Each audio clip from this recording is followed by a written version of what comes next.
Today's show is part two of our conversation with Walter Beede, where we continue to talk about college recruiting, travel baseball, academic, and passion.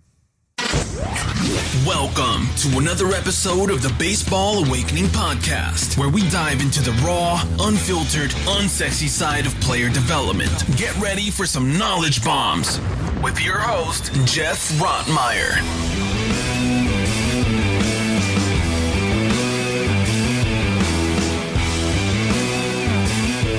Welcome to the Baseball Awakening Podcast. I'm Geoff Rottmayer, and today is part two of our conversation with Walter Beede.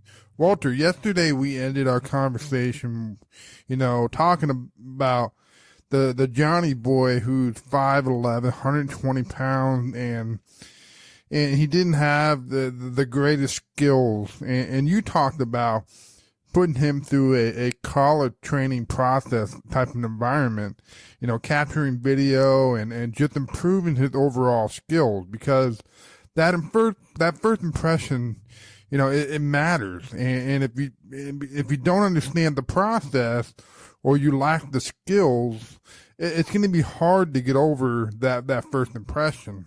And I think a lot of parents get caught up in the moment and the culture of, if I don't make the team or get on the team as a freshman, it won't be there by the time I'm a junior. And that's just not true. If you have the skill set, you will find a place to play. Well, the biggest thing is sorry to interrupt. The biggest thing is parents are led to believe that there's a straight line between A and Z when it comes to baseball and recruiting and such. It couldn't be anything further from the truth. There is nobody breathing that has the instruction manual to say, okay, if you do this, this, and this, you'll get to this point. It just doesn't happen. And as I alluded to with that young boy from Louisiana, all he had as a tool was he could run really fast. He couldn't hit.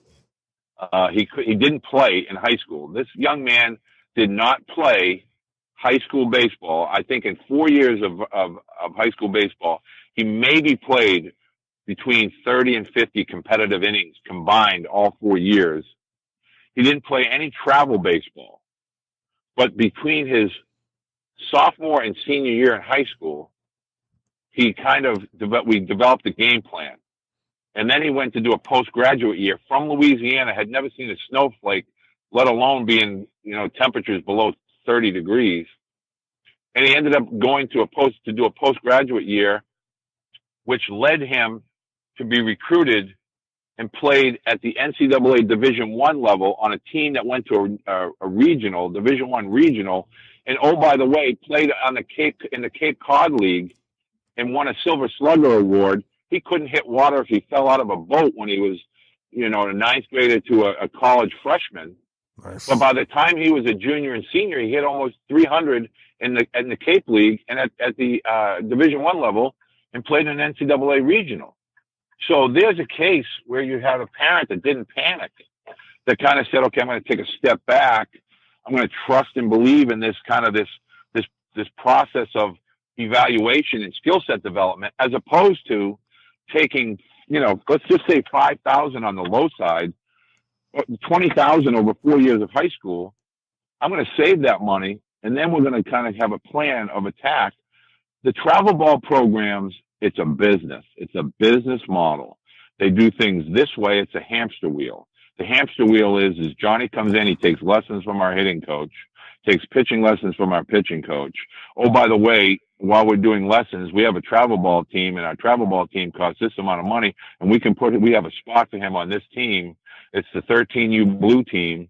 He can't play on our white team or our elite platinum team, but he can play on the blue team, and we'll go and play all these games, and we'll do all that. And then from there, oh, by the way, we have these camps and showcases that come into our facility, and coaches come in, and you can be a part of that, and it's a member only or a team only event.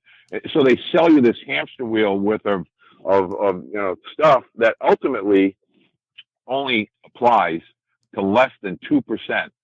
It's a minor miracle for a student athlete anywhere around the country to play college baseball. It's a major miracle to play professional baseball, to become a major leaguer, is you're only 400 to 450 United States citizens ultimately find their way to play a major league game. So if we start to begin to back up from that, it's a minor miracle to play college baseball. Yep. Think of Division III level athletes and NAIA athletes. They're really talented. There's some NAIA schools in Louisiana that I can tell you right now, and some JUCO schools in Louisiana and Texas. They can beat any Division I team at any given day. They have the talent. They just don't have the depth. So if we understand that from the word go, and statistically the odds are not in our favor, then if I think my Jimmy or my Johnny has a desire, the passion, and there are some skill sets, okay, I need to have a plan. And when do you enact that plan? It should happen between the ages of 13 and 14 years old. I love it. That's the key. I have had some kids in the past that didn't make the high school team, but I said, look, you got to keep training. You got to keep getting better. You got to keep improving the skill set. And you can't just show up the next year and hope to make it, because kids that are on the team, they're practicing every single day. So you got to do what you got to do and the beauty of it is you got to have the structured plan, like you said. And if you have that and you have the desire and the passion to play this game, they're the place to play. But you got to put in the work and you got to have the right game plan. And like you said, you got to have an honest evaluation as well. Well, the evaluation piece is the bigger piece. And a lot of parents do not know where to go to get that done. And in today's technology-driven world, parents have been led to believe that I can take a video of Johnny and send that to a college coach, and that'll be enough. Well, sometimes, as you just alluded to earlier, sometimes that can do more damage than do any good, because you just sent a video in and it shows him leaking, his hands are leaking, or it shows, there's a possible injury waiting to happen from this pitcher's takeaway or the pitcher's arm slot. So you really have to know, again, before you start making a video, sending a video, how to send the right video, what the video needs to look like, what are we trying to show a college coach. There's just so much more involved than statistics on a page and a video that goes with it and says, here's Jimmy, he plays shortstop, here's a video of him fielding, here's a video of him hitting, and we'd like to play for your school. And the same thing can be said when a parent shows up at a college camp or clinic or showcase. That's not going to work to his advantage if you show up there and he's not prepared in his routine, in his skill sets to be seen by that college coach. Because as you alluded to earlier as well, sometimes that does much more damage and can do more harm when you show up at these events. And college coaches talk. It's an industry that they're with each other, the vast majority of the time during the summer. And so they'll say, I went to go see so-and-so. We don't see anything there. He's not a guy. He's not a guy for us.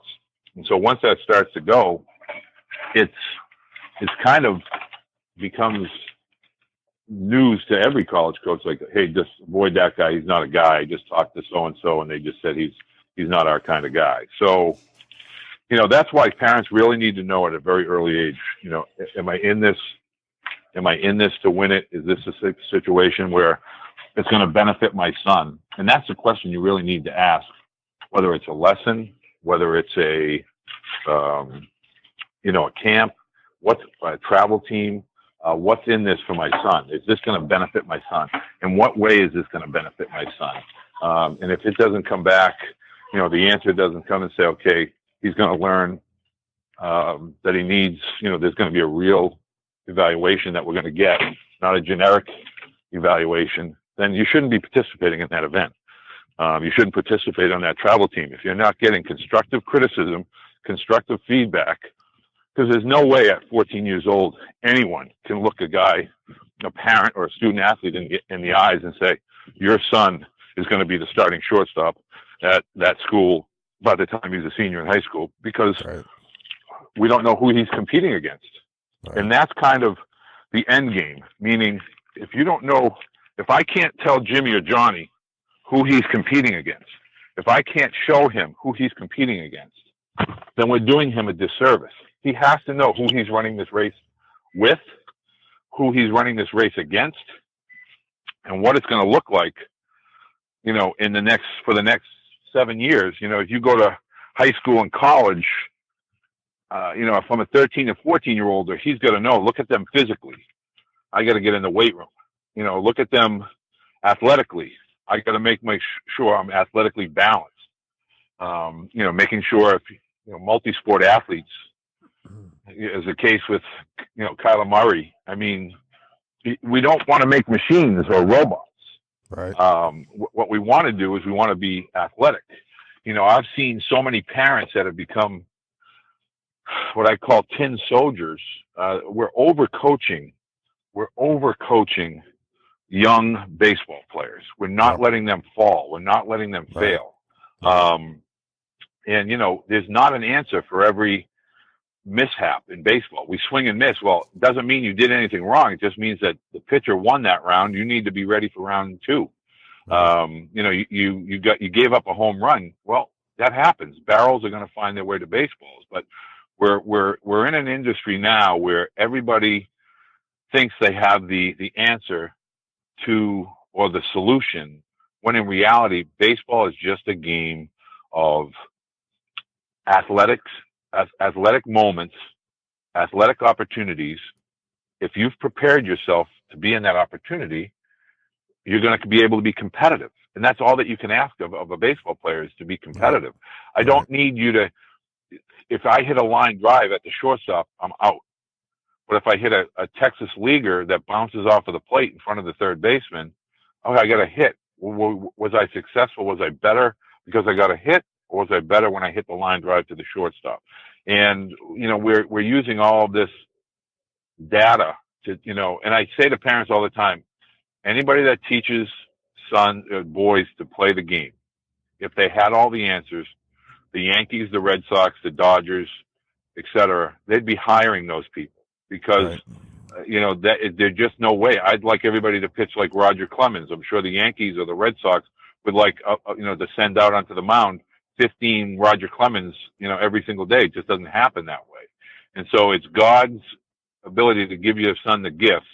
And then it's his responsibility, or your responsibility as a parent, to take those blessings and bring them out in a competitive capacity, so that your son is able to be competitive at every level that he finds himself playing the game at. Yeah, and that's something that we are having a harder time finding these days, is the competitiveness, the competing part. When I talk to college coaches, they say, I just want a guy that can compete.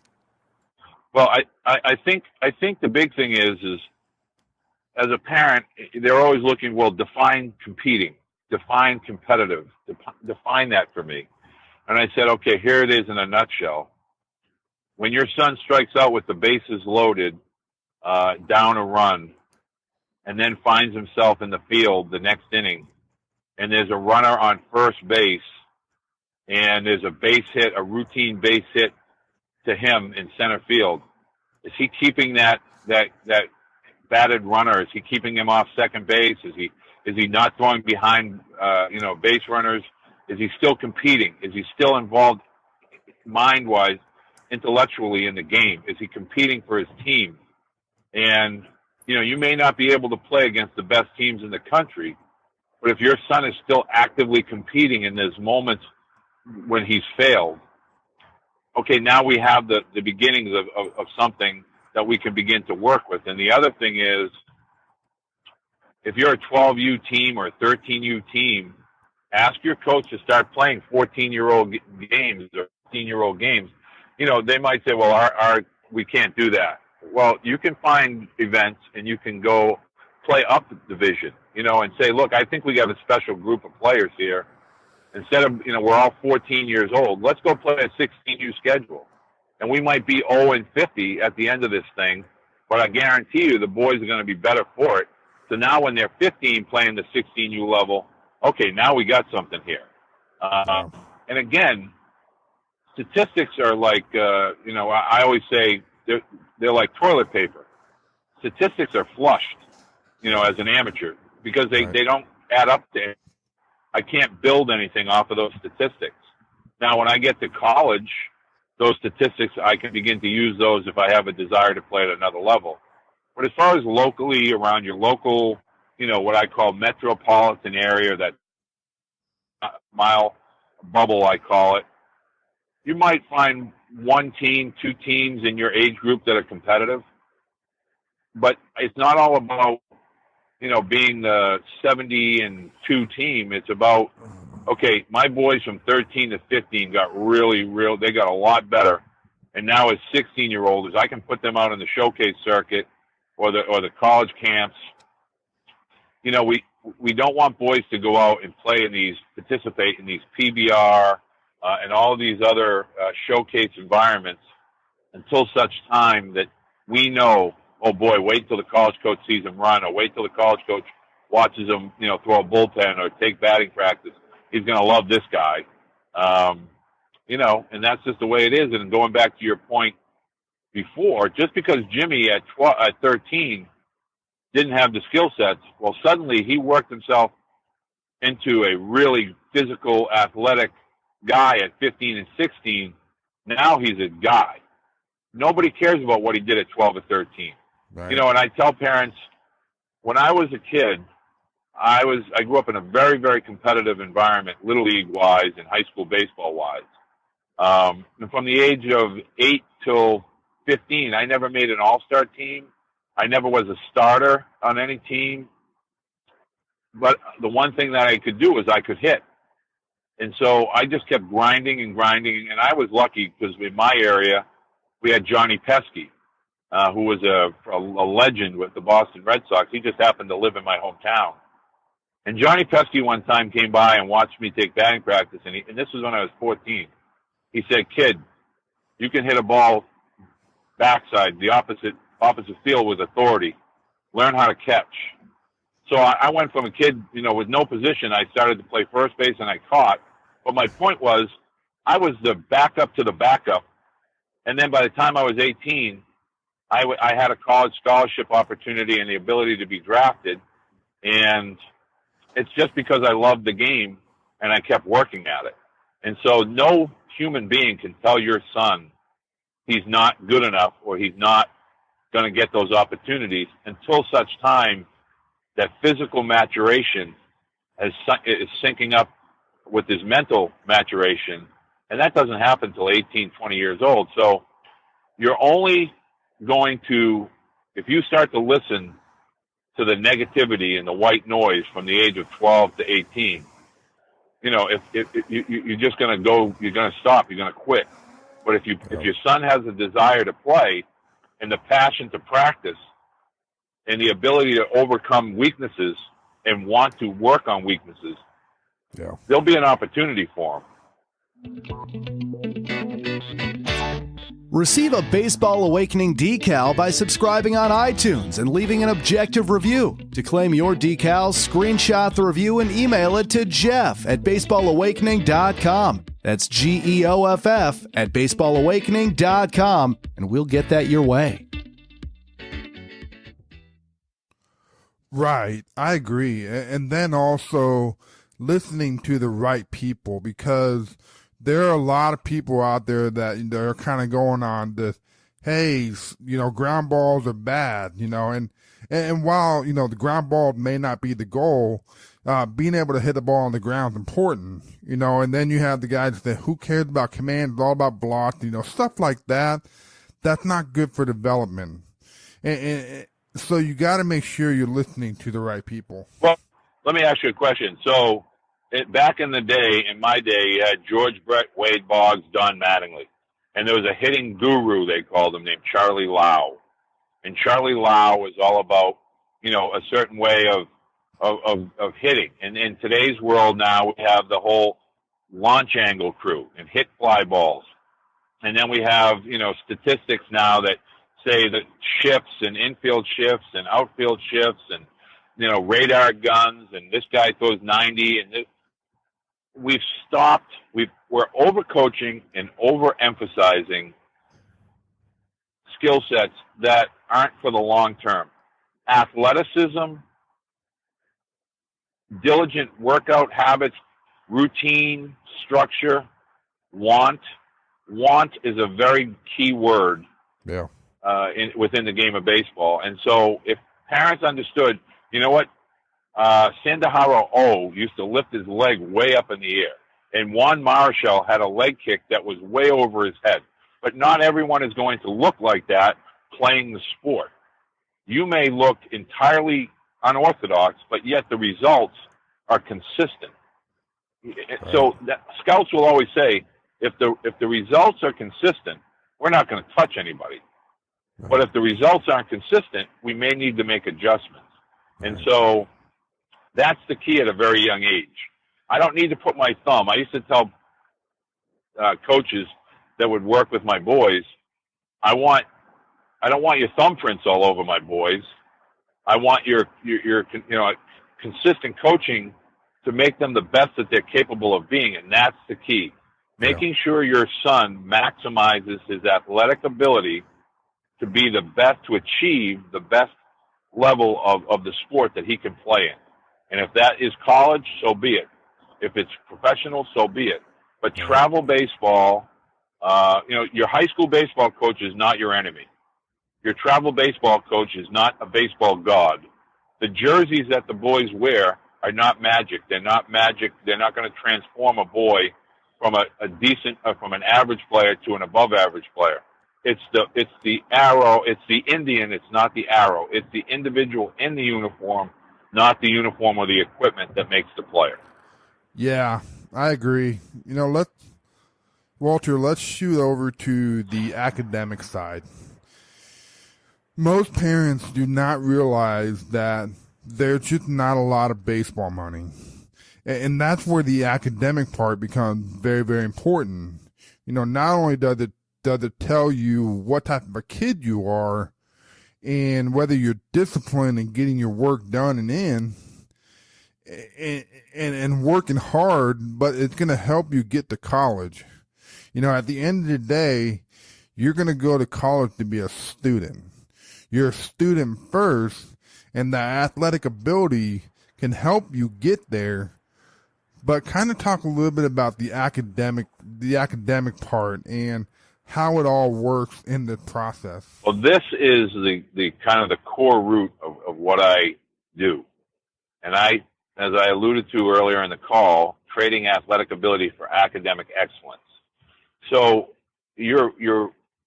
most parents do not understand the whole 11.7. Most colleges are not fully funded, by the way. So, a parent may read, well, there's 11.7 scholarships.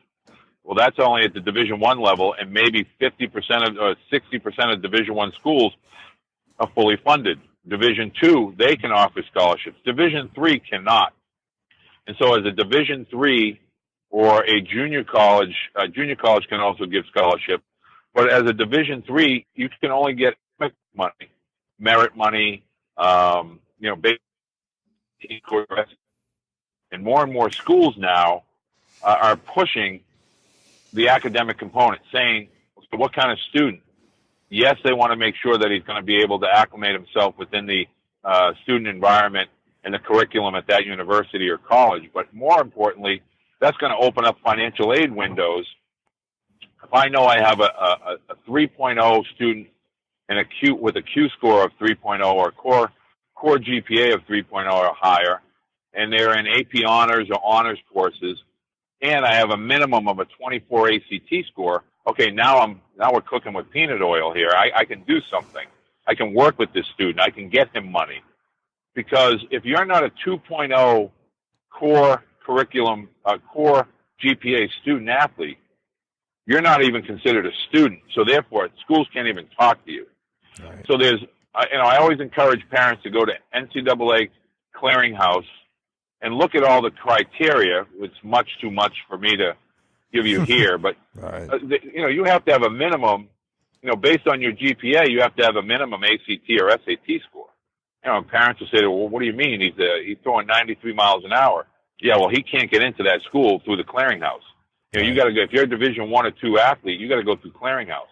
And oh, by the way, when it comes to academics, you do realize that school, and I'll throw out a school out here in New England, Endicott or Babson or Wheaton.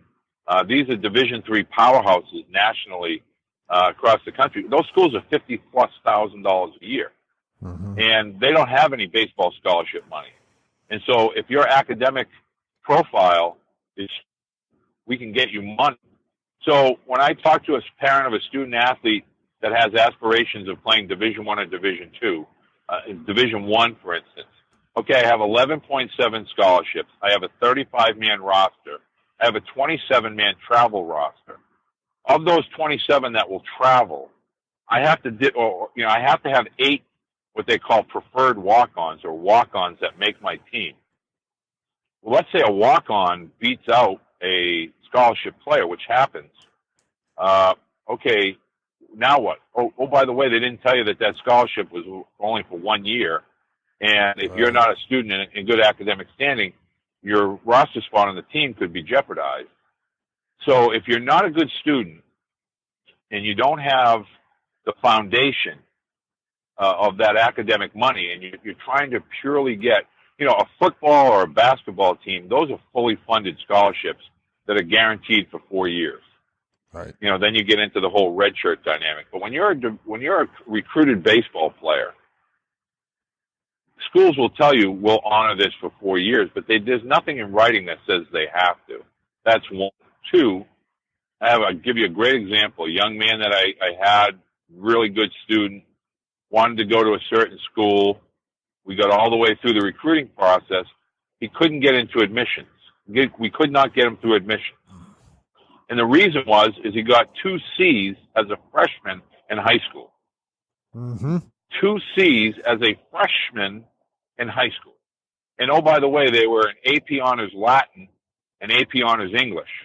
And he got a C- and a C+. And he could throw 90 miles an hour. He was on an area code team. But oh, by the way, our admissions office, they know you're a great athlete, but we can't get you through because we don't allow those types of transcripts to get through admissions, through the athletic liaison of the admissions office. So, we spend all this time talking as instructors and people within the game of baseball about skill sets and projectable and present and so forth. But what we don't focus on is academics. And so we're doing Jimmy and Johnny a disservice if we don't let them know as a 7th and 8th grader that when the bell rings for your very first class as a freshman in high school, every single thing that you do at this school is going to go on a transcript. Right. And if you don't know what a transcript is, here's what a transcript, how it is translated. Your absences, how many days you attended school, all the teachers' feedback, all your test scores, they all are going to be extremely relevant. Well, when I was a freshman, I was immature, but now I'm a senior. I'm getting all straight A's. Oh, by the way, the school that you want to go to, sorry, it's a 4-year transcript. It's not, I can't white that out and put it in another grade because you've suddenly figured it out as an 18-year-old. And it's also about study habits. I spend a lot of time trying to get parents to understand, okay, your son doesn't do it. I'll always ask, how much homework does your son have? Well, he doesn't have a lot. He does it in study hall at school. That's the wrong answer. Because when he gets to college, and I don't care what college he attends, your son's going to be asked to do a heck of a lot of reading and a heck of a lot of writing a lot of papers. So if you get into that habit now as a high school student, when you get to college, you're going to make that transition a lot easier because you're going to have a routine already established. So from an academic standpoint and how it relates to recruiting, I try to get parents to fully understand the same structure and routine that you're worried about with regard to skill sets as a baseball player. You need to conversely do that as a student and make sure that you're holding them accountable to their homework, to their grades, and getting them to understand a school, if I get a 25, the minimum scholarship that can be offered at the Division I level is 25%. And I try to get parents to understand, okay, if I go to a state school, that 25% is the equivalent of, say, we'll use round numbers, $2,500, $10,000 school. Right. But if I get a $25,000% scholarship to go to Vanderbilt, well, that money is going to be worth $12,000. So, these are the things that parents need to understand. Okay, well, I got a 50% offer from school X because he's a good student. But over here, they're giving me 80%, but their baseball program isn't that good. Okay, oh, by the way, that's an Ivy League school or a Patriot League school, and they're giving you 80% as opposed to 50% because that school's really good in baseball. Yeah. The money doesn't add up. It's $20,000 there versus $45,000 over here. There's so much that the academics play in today's recruiting.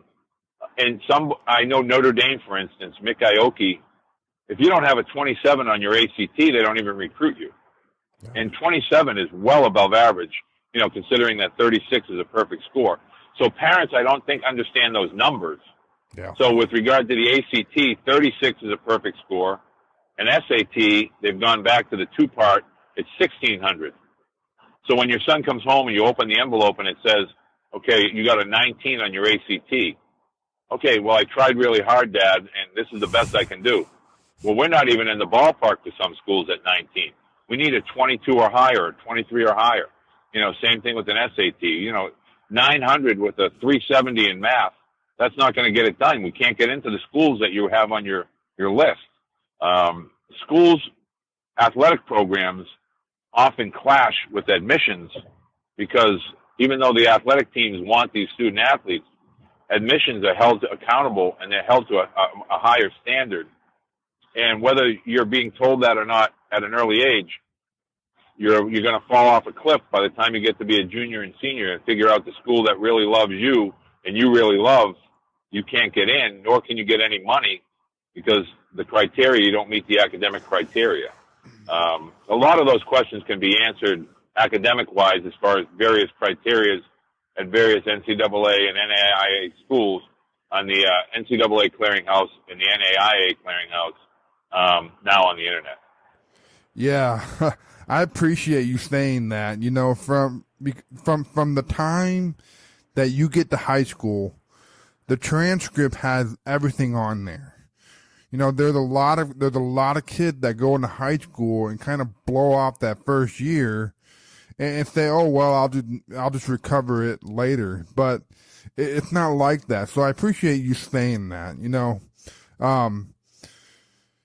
Walter, I'm just kind of noticing the time. So to kind of wrap it up, can you talk a little bit about the passion side? Because I know your son is at the big league level, so you've got to see firsthand on maybe some of the sacrifices that he had to make and what that passion means. So can you talk a little bit about the passion side?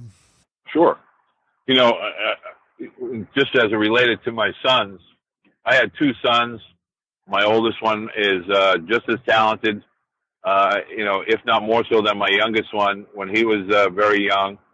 But he made a decision that, I like hanging around with my buddies and, all the social activities that go on with being a 13 through 18-year-old young man, a young boy in today's world. And he just didn't have the same passion or the drive for the sport. And my youngest one, things like we were away all summer. We'd be in California, we'd be in Texas. He'd miss pool parties. He'd miss weekend getaways with his buddies, any type of social activities. And to that point, he would say to me, "Dad, I don't even hang around with my friends. I leave here in June. I don't come back till August, and it's football season." And there are boys that think they have a passion for the game, and then there are boys where you can see how their eyes light up when they're getting coached. And so a passion is not dictated or predicated based on what the parents want. And I always will say to a parent, the day that your son wants to be the best as much as you want him to be the best, that's when things will change. And so if you can kind of use that phrase, the day that your son wants it more than you do, wants to be the best that he can be, more than you want him to be the best, that's when you know he's ready. And that's when you know he's prepared to be coached at a higher level. Because most boys, let's face it, till the age of 16 or 17, they have to be driven. They have to be driven to lessons. They have to be driven to the practices, the games, etc. And so, I always will say to a parent, if Jimmy is pulling your hand to get you to take him to practice, that's a great sign. If you're pulling his hand to get him to go to practice, there's trouble on alley one. And so that's really what passion is all about. A boy, and the other thing is how much baseball does your son watch on television? Yeah. Well, he doesn't really watch a lot. Does he play video games? Oh, he plays a ton of video games. Okay, there is the other side of this equation. Watching games, watching practices of those people that are elite or at their craft, their positional craft, that's what helps boys. Through emulation comes stimulation. And you don't want boys to emulate or be robotic and try to become the next Bryce Harper or Manny Machado or those types of guys. You want them to be stimulated to the point where they say, okay, I watched Bryce Harper today take batting practice on a video. I'm going to work on it, maybe get me a heavier training bat, or, that's when the passion begins to sync up. And again, it might not happen until 13, 14. In some cases, it might not happen until 16 or 17. But when that moment comes, where the Rocky moment comes, where, hey, Dad, I really want this, and I want to get to the gym every day. I want to go get evaluated. Okay, now we have something to work on. That's passion. That's a desire, a commitment to the cause, his cause, going forward. Awesome. Well, Walter, this has been a great conversation. I really appreciate you coming on.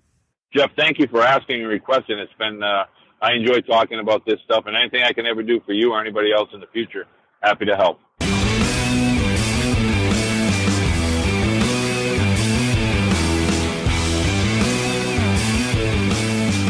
I'm Geoff Rottmayer. Thank you for listening to our conversation on the Baseball Awakening podcast. Stay tuned for a recap show tomorrow.